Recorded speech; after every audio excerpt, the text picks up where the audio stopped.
En 2008, nadie vio venir el colapso del sistema bancario, hasta que llegó y destruyó la economía global. Hoy, la Reserva Federal te dice que el sistema bancario está sólido, pero al mismo tiempo, las tasas de morosidad en valores respaldados por hipotecas comerciales están disparándose. Y la diferencia clave con 2008 es que esta vez el golpe va a caer directamente sobre los bancos regionales pequeños y medianos, hasta llevarlos a la insolvencia, y cuando los bancos caen, la economía y el mercado de valores los siguen de cerca. Hoy te voy a mostrar exactamente qué está pasando con estas tasas de morosidad, qué señales estoy monitoreando para anticipar el momento exacto en que esto estalle, y además tengo una actualización importante sobre los niveles CTA que discutimos en el stream de ayer. Vamos directo al grano. Hay un nivel de tensión alarmante que no podemos ignorar. Las tasas de morosidad en valores respaldados por hipotecas comerciales están subiendo inesperadamente hasta niveles que no veíamos desde el COVID, y eso no debería estar pasando. Durante el COVID, la economía estaba cerrada. Hoy no lo está, pero estamos viendo el mismo nivel de dolor. Es momento de replantear todo. Según el último informe mensual de TREP, en marzo la tasa de morosidad subió 41 puntos básicos hasta un enorme 7.55%. Eso es el nivel más alto desde el COVID.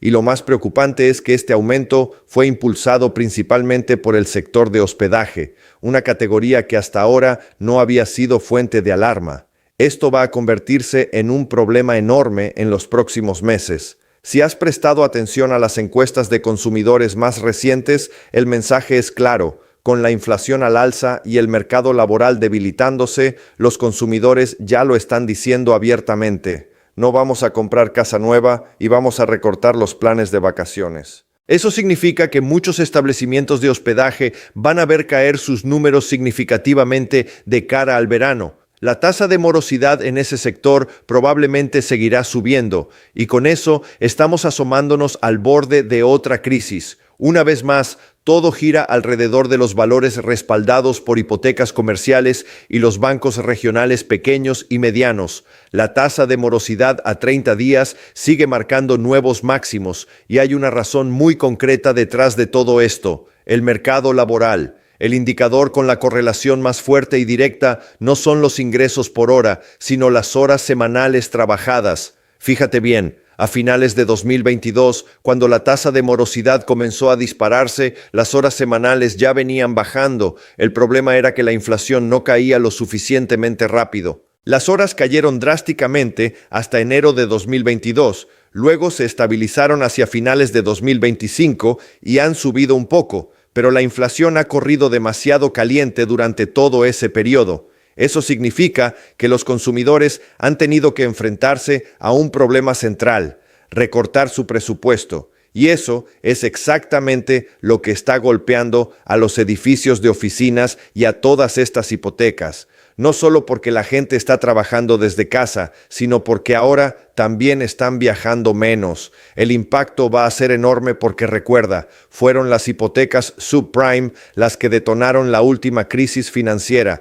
Esto está a punto de encender la siguiente. Hay otro factor crítico. Aproximadamente el 40% de los préstamos que entraron en morosidad este mes eran préstamos que estaban al día, pero que llegaron al vencimiento de su pago globo. En términos simples, los préstamos estaban funcionando perfectamente, se acercaban a su fecha de vencimiento final, y fue entonces cuando todo empezó a desmoronarse. Lo que ocurre es que cuando estos préstamos maduran y entran en morosidad, el banco los reestructura, el préstamo vuelve a estar al día por un tiempo y luego vuelve a caer en morosidad. ¿Por qué? Porque cuando llega el pago globo, normalmente el prestatario refinanciaría el préstamo. Pero no puede. Las tasas de interés están demasiado altas y los bancos no tienen apetito para prestar. Entonces hacen un pago parcial, entran en morosidad, el banco reestructura el préstamo y el ciclo se repite. Esto no es solo un problema de tasas de interés, es un problema de la economía, es un problema del consumidor. Y entre los préstamos que recientemente entraron en morosidad, el tipo más común,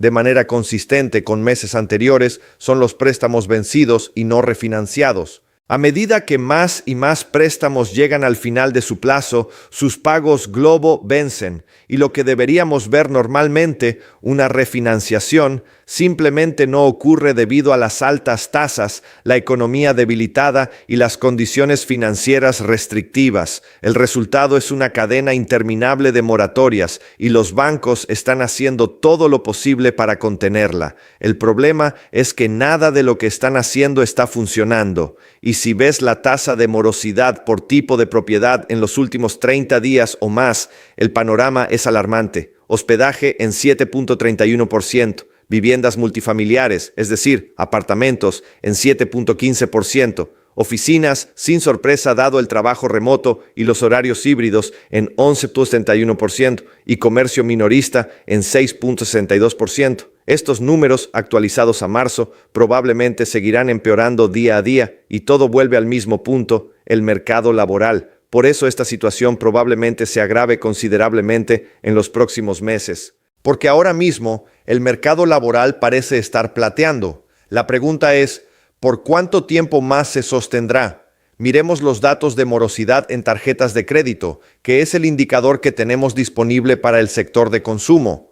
Fíjate en la línea de horas semanales promedio de trabajadores de producción y no supervisores. Cuando las horas cayeron en 1994, la tasa de morosidad se disparó. En el año 2000 ocurrió lo mismo. Durante la crisis financiera, las horas se desplomaron y la tasa de morosidad subió en vertical. Incluso en 2016, con una corrección leve del mercado, las horas bajaron un poco. Y en 2022 se puede ver claramente. La razón por la que la tasa de morosidad aún no ha girado al alza de forma pronunciada es porque las horas semanales se han estabilizado. La pregunta real ahora es, ¿por cuánto tiempo? Porque la evidencia empieza a sugerir que esa estabilidad no va a durar mucho más. Y lo que eso significa para los bancos regionales, pequeños y medianos es que se enfrentan muy probablemente a la insolvencia. Cuando eso ocurra, la economía recibirá el golpe y el mercado de valores seguirá. Pero por el momento, el mercado parece estar en modo de recuperación. Si te has preguntado cómo operar en este entorno y cómo saber cuándo es el momento correcto para comprar, el día 6 enviamos una nota a todos nuestros suscriptores recomendando comprar IWM, el fondo de pequeñas capitalizaciones. Ese trade cerró con una ganancia del 3.78% al cierre de ayer.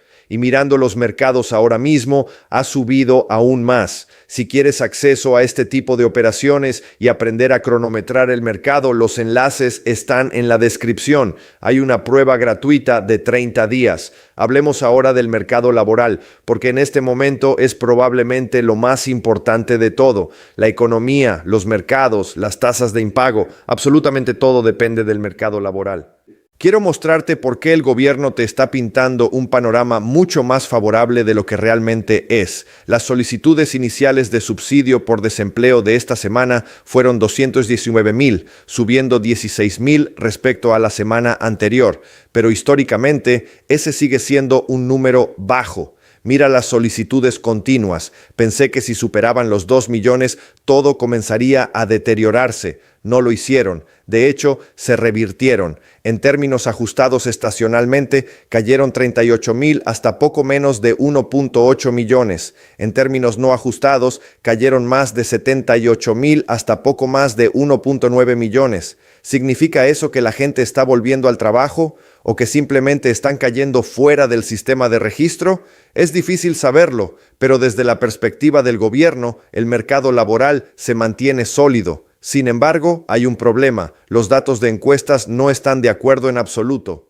En este gráfico tenemos la proporción de empleos percibidos como abundantes versus difíciles de conseguir en rojo, y cuando esa línea sube, indica tensión en el mercado laboral. La hemos superpuesto con las solicitudes iniciales de desempleo como promedio móvil de 4 semanas en verde. Así que mientras el gobierno dice que las solicitudes se mantienen bajas, los trabajadores están diciendo que hay tensión real ahí afuera, que los empleos son difíciles de conseguir y que temen perder el suyo. Y eso es una de las razones por las que las horas semanales se han estabilizado. Pero al mismo tiempo, los ingresos promedio por hora están cayendo. Los empleadores básicamente están diciendo, quiero conservarte, pero no puedo pagarte tanto porque mis márgenes están siendo aplastados por todos estos riesgos económicos.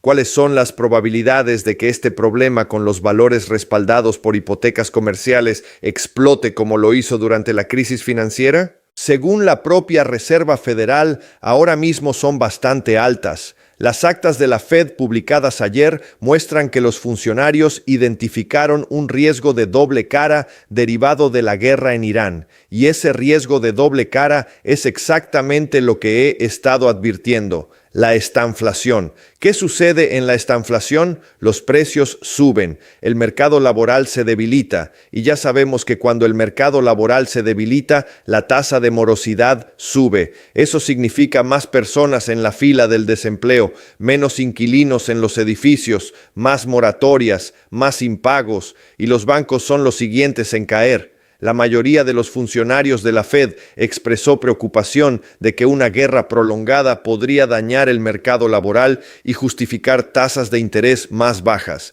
Y eso es consistente con lo que he mostrado antes. Cuando golpea la estanflación, la Fed recorta tasas y vemos caer las tasas de interés en todos los frentes. Para el sector bancario, eso sería enorme, porque uno de los grandes problemas que acabamos de ver es que cuando los préstamos llegan a su vencimiento y su pago globo se hace exigible, no pueden refinanciarse. Las tasas están demasiado altas y los flujos de caja no lo justifican. Al mismo tiempo, muchos responsables de política monetaria señalaron los riesgos para la inflación que podrían justificar eventualmente subidas de tasas, siempre que la economía se mantuviera estable. Pero sabemos que eso no suele ser el caso cuando entras en estanflación, porque la demanda cae. Y tengo evidencia que necesitas ver que confirma que eso es exactamente lo que está ocurriendo ahora mismo. Pero primero, analicemos la tasa de morosidad durante periodos de estanflación. En azul tenemos el índice de precios al consumidor, en rojo el informe de nóminas no agrícolas y en verde la tasa de morosidad en tarjetas de crédito. Volvamos a 1991. Inflación al alza, nóminas a la baja. ¿Y qué pasa? La tasa de morosidad ya está por las nubes. La burbuja.com, la tasa de morosidad sube. La crisis financiera sube de nuevo. Y ese es el riesgo al que nos enfrentamos ahora. Aunque la tasa de morosidad está bajando temporalmente, en el momento en que la inflación repunte, y recuerda que estamos hablando de datos de febrero, ni siquiera tenemos los de marzo del gobierno todavía, este indicador probablemente girará al alza y puede que ni siquiera haga falta que eso ocurra para que se dispare. En las proyecciones publicadas tras la reunión, los responsables de política monetaria señalaron su expectativa de un único recorte de tasas en 2026. El mercado de bonos no lo recibió bien y eso no cambió respecto a sus previsiones de diciembre. Los inversores siguen siendo escépticos sobre si la Fed recortará en absoluto. Yo probablemente sea de los pocos que cree que la Fed va a recortar porque la dirección que está tomando la economía es bastante obvia. Aunque el mercado de valores esté rebotando, la tendencia general de la economía continúa debilitándose y cuando el mercado laboral ceda, la Fed recortará. De hecho, la mayoría de los funcionarios en la reunión de marzo dijeron que esperaban que el desempleo se mantuviera prácticamente sin cambios, aunque la mayoría coincidió en que los riesgos para el mercado laboral están sesgados a la baja. En otras palabras, los responsables de política monetaria están en completa negación. No comprenden que cuando los precios suben y los salarios no los acompañan, la gente gasta menos. Y cuando la gente gasta menos, la demanda cae. Cuando la demanda cae, las horas se recortan y luego los empleos desaparecen. Déjame mostrarte qué tan cerca estamos de ese punto, porque puedes verlo sucediendo ahora mismo. El gasto del consumidor ajustado por inflación aumentó solo un 0.1% en febrero, después de estancarse en enero, prolongando un periodo extendido de demanda débil. Esto no son datos de marzo, no tenemos ningún dato oficial del gobierno que incluya el impacto reciente de la guerra todavía. Así que en febrero, cuando se suponía que todo iba bien, el gasto apenas subió una cantidad marginal. Esto es una señal de alarma porque confirma la tendencia. Y lo que vemos en esa tendencia es que el consumo personal en rojo está acelerando. Los consumidores claramente están gastando, se están anticipando a algo. Al mismo tiempo, los ingresos personales cayeron. Salvo que los consumidores vieran venir la guerra y decidieran salir a gastar antes, eso sería la excepción. Pero mira, los ingresos personales siguen cayendo. La economía se debilita para los trabajadores, lo que significa que este ritmo de gasto simplemente no es sostenible, no puede continuar. Y ese es el riesgo que enfrentan estos bancos. Siguen extendiendo y fingiendo con estos préstamos. No puedes pagar, reestructuramos. ¿Sigues sin poder pagar? No hay problema, lo hacemos de nuevo. Pero hay un punto sin retorno. Las últimas cifras de gasto son consistentes con un consumidor que se ha vuelto más cauteloso en los últimos 6 meses a causa de las preocupaciones por el costo de vida y un mercado laboral lento. Y sabemos que esa presión va a intensificarse en marzo. El ingreso disponible real, es decir, ajustado por inflación, cayó medio punto porcentual en febrero, el mayor descenso en casi un año. Y esto es exactamente de lo que he estado advirtiendo. Esto es exactamente lo que ocurre en la estanflación. Esto es exactamente por qué la tasa de morosidad sube. El ingreso disponible de los consumidores ha disminuido, lo que los obliga a hacer sacrificios en cómo gastan su dinero. Por eso estamos viendo que los planes de vacaciones se reducen. Por eso la tasa de morosidad en los préstamos del sector hotelero está subiendo. La gente no puede salir a gastar, no tienen opción, su dinero no alcanza y ante la inflación creciente, tienen que hacer recortes. Y eso es lo que nos lleva directamente a la estanflación. El otro problema es que están liquidando sus ahorros para mantenerse a flote, porque muchos consumidores probablemente pensaron que este shock económico pasaría rápido. Ahora parece que no es así. La tasa de ahorro que había subido del 3.9% al 4.5% en enero volvió a caer al 4%, prácticamente el nivel más bajo desde noviembre de 2023, y esto es exactamente lo que ha estado sosteniendo el gasto. Recuerda, cuando la tasa de ahorro personal sube, las ventas minoristas bajan. Entonces, ¿por qué vimos un repunte en las ventas minoristas? Porque la tasa de ahorro cayó y quizás también porque la gente anticipó que recibiría sus devoluciones de impuestos en marzo. Esa es la variable más importante aquí. ¿Cuánto tiempo ese estímulo va a seguir sosteniendo la economía estadounidense? Porque en el momento en que se disipe, la tendencia lo dice claramente, las tasas de morosidad subirán, los bancos entrarán bajo presión y lo siguiente que sabremos es que todo empieza a caer. Y si miramos la distribución del ingreso, los hogares de ingresos altos vieron sus salarios netos crecer un 5.6% en marzo respecto al año anterior. Los de ingresos medios vieron sus salarios subir un 2%, es decir, por debajo de la inflación, y los trabajadores de bajos ingresos apenas vieron un aumento del 1%, muy por debajo de la inflación. La brecha ahora es la más amplia desde que comenzó esta serie de datos en 2015. ¿Qué nos está diciendo esto? Son señales inequívocas de que nos dirigimos hacia la estanflación, señales claras de que la tasa de morosidad va a seguir subiendo porque los consumidores de ingresos medios y bajos no pueden pagar los precios más altos, van a tener que recortar su gasto a corto plazo, quizás liquidarán sus ahorros, quizás usarán su devolución de impuestos. Pero cuando eso se acabe, el panorama para la economía estadounidense se volverá muy complicado, y los bancos también.